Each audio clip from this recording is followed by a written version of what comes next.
Tempe, Ariz, en masse, they rushed out of the student section and onto the field to celebrate Arizona State's stunning 137 upset of number 5 Washington late Saturday night. Truth is, the dam broke hours earlier on the field, hammered apart bit by an Arizona State defense that hounded Jake Browning and the Huskies' offense in a way no Pac-12 team has done the past 3 years. The Huskies' 61-31 Pac-12 were hapless on offense, unrecognizable at times on defense and appalling on special teams before 51,234 at Sun Devil Stadium, putting a major dent in Washington's push for another college tough day at the office, UW coach Chris Petersen said. We just could not get any rhythm going whatsoever. Add another chapter to UW's strange history of desert debacles. Washington, a 17-point favorite, has lost 7 in a row in Tempe. Its last win here was in 2001, and 13 of its past 14 games in the state of Arizona.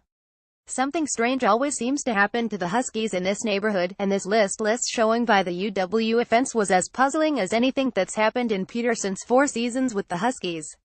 Inexplicably, it came against an Arizona State defense that came into the game ranked 120th in the nation and 127th in yards per play allowed. UW came into the game averaging 44.0 points per game, tied for first in the Pac-12. Asked after the game what the offensive breakdowns were, Petersen shrugged. No idea, he said. Arizona State 33-21 held the Huskies to 230 yards of total offense, the fewest UW has had against any Pac-12 defense under Petersen. I don't think many people thought we could do that, ASU coach Todd Graham said. That's our best defensive performance since I've been here. That was phenomenal. Browning hit a low point in his life as a true freshman 2 years ago when he threw 3 fourth-quarter interceptions in a loss here. He was foiled again by the Sun Devils' aggressive defense. 5 times Arizona State sacked the Huskies' quarterback, who was often running in the wrong direction attempting to flee from a relentless pass rush.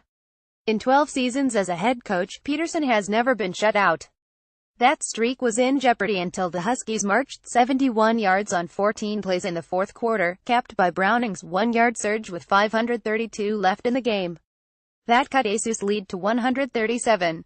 But the Sun Devils sealed the victory by driving to the UW 7-yard line after Manny Wilkins completed an improbable pass on 4th and 3 to C.J. Frenchlove for a 30-yard gain. At the end of the play, UW cornerback Jordan Miller suffered what appeared to be a serious left leg injury and had to be carted off the field. Wilkins took a knee 3 times to end it.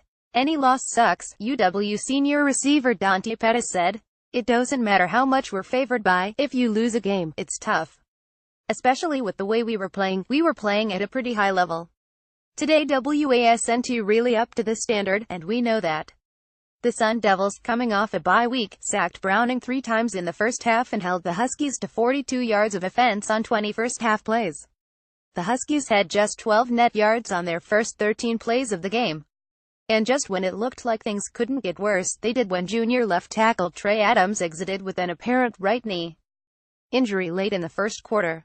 He did not return. Arizona State scored on its first possession, driving 63 yards on 16 plays and taking a 70 lead after Kalen Ballage's 1-yard touchdown run.